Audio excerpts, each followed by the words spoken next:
নমস্কার, আমি মৌসুমি পুরুলিয়া থেকে আজ আবার একটা নতুন ব্লগ নিয়ে উপস্থিত হচ্ছি আপনাদের সামনে। এই সন্ধ্যা সীমাশ্রী, নূপুর, আমি টোটোয় চেপে পড়েছি, সার্কাসের টোটোতে করে আমরা যাব একটা বিশেষ জায়গা। এখন আমরা আকাশ সরোবরে এসেছি, আমাদের কিছু খাবার দাবার বুক করা আছে সেগুলো নিতে।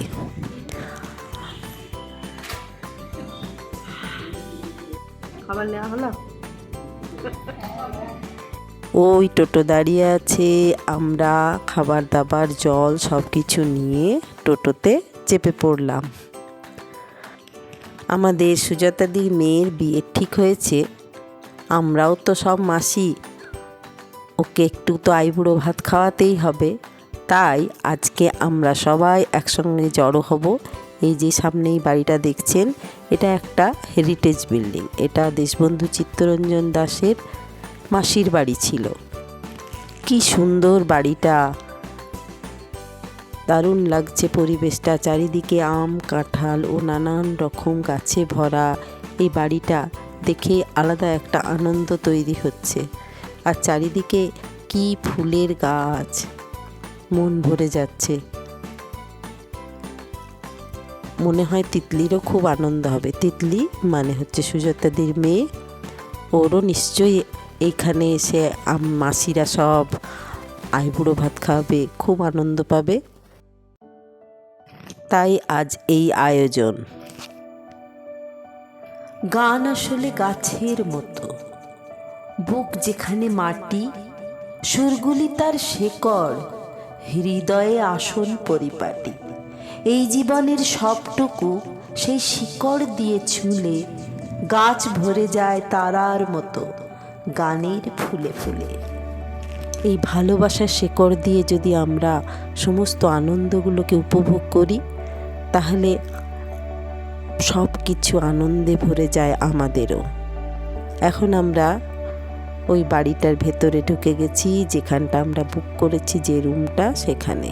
এদিকে সুজাতাদি, মণি, মৌসুমি, তিতলি, আলো ওরাও চলে এসছে। আর আমিও তিতলিকে নিয়ে একটু বেশ মজা করেই একটা গান গাইছি পুরুলিয়ার ভাষায়।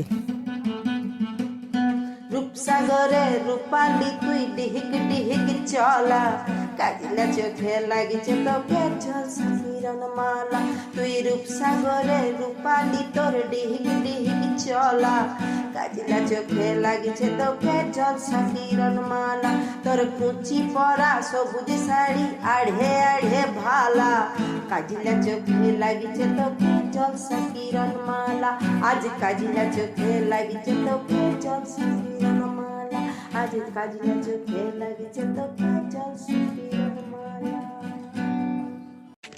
এই সুন্দর জায়গাটায় এসে আমরা একেবারে মেতে গেছি, আর কত ছবি তুলছি। কি ভালো লাগছে বাড়িটার সামনে ছবি তুলতে।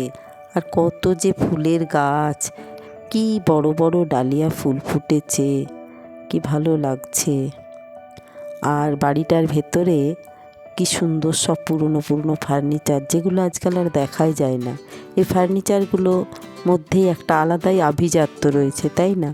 এই ফার্নিচারগুলো দেখলেই পুরনো দিনে ফিরে যাওয়া যায়, পুরনো সেই জমিদার বাড়িতে। সব পুরনো পুরনো ফার্নিচারে ভরা থাকে। আর কি বড় ডাইনিং টেবিলটা।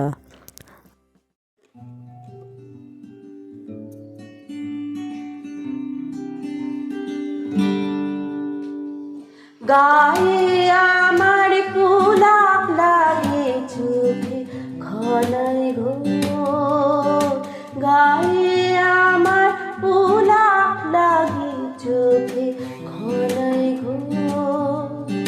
হৃদয়ে মোর কে বেঁধেছে রাখির ডোর, গায়ে আমার পুলাপ লাগে চোখে ঘনায় ঘোর।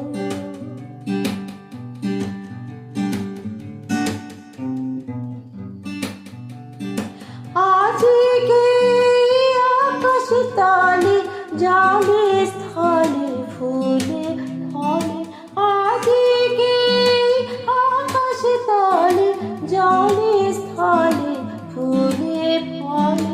কেমন করে মনোহরণ ছড়ালো মোর গায়ে আমার গোলাপ লাগে চোখে ঘনায় সেজে গেছে। ভালোই লাগছে ছবিতে, কিন্তু পান পাতাগুলো খারাপ লাগছে না। অনেকগুলো মা খাবার দাবার সাজাচ্ছে।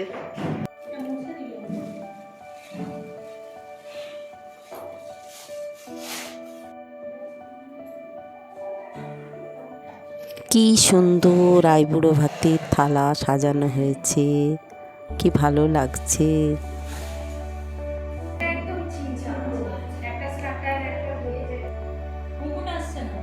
এই তিতলি বসে পড়েছে আর আমরাও প্রস্তুতি নিয়েছি। এই আশীর্বাদ শুরু হলো, সুজাতা দি আশীর্বাদ করছে, নূপুর আশীর্বাদ করছে,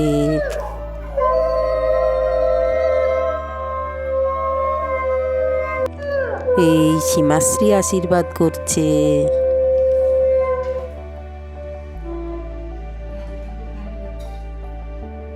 ভালো থাকো, সুখে থাকো, ভালো থাকো, মন থেকে চাই। মৌসুমী আশীর্বাদ করছে।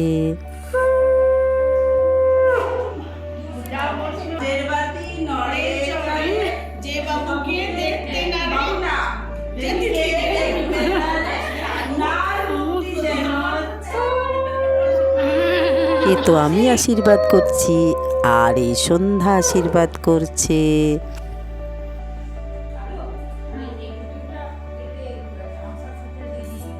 আর এই মণি আশীর্বাদ করছে।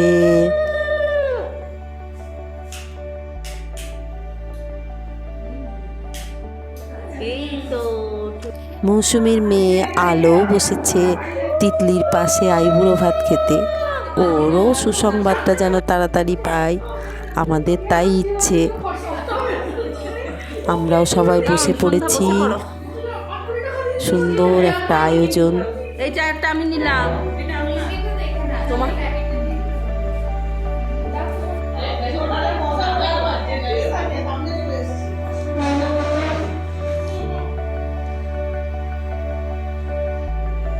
খাওয়া দাওয়ার পর আবার আমরা একটু চারিদিকটা ঘুরে বেরিয়ে দেখছি।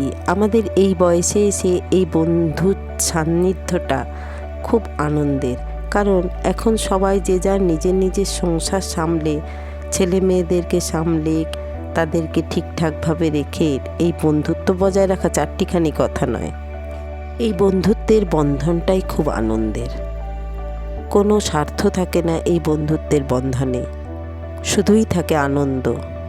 আর এই বন্ধুরা একসাথে জড়ো হলেই সেই স্কুল কলেজের মতনই আমাদের মনের বয়সটাও কমে যায়, শুধুই থাকে আনন্দ আর আনন্দ। মোদের পাকবে না চুল গো, মোদের পাকবে না চুল, আমাদের ঝরবে না ফুল গো, মোদের ঝরবে না ফুল, আমাদের পাকবে না রে চুল। একটু বিশ্রাম নিয়ে আমরা বিকেলবেলায় ছাদে উঠে পড়লাম। সূর্যাস্ত ওই হব হব গাছের আড়ালে সূর্য ঢুকে পড়েছে। আমরাও একটু ছবি তুলে নিলাম। এই সুন্দর স্মৃতিটা নিয়ে আমরা আবার এগিয়ে চলবো।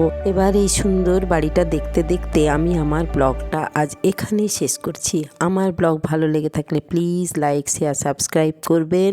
Tata, by.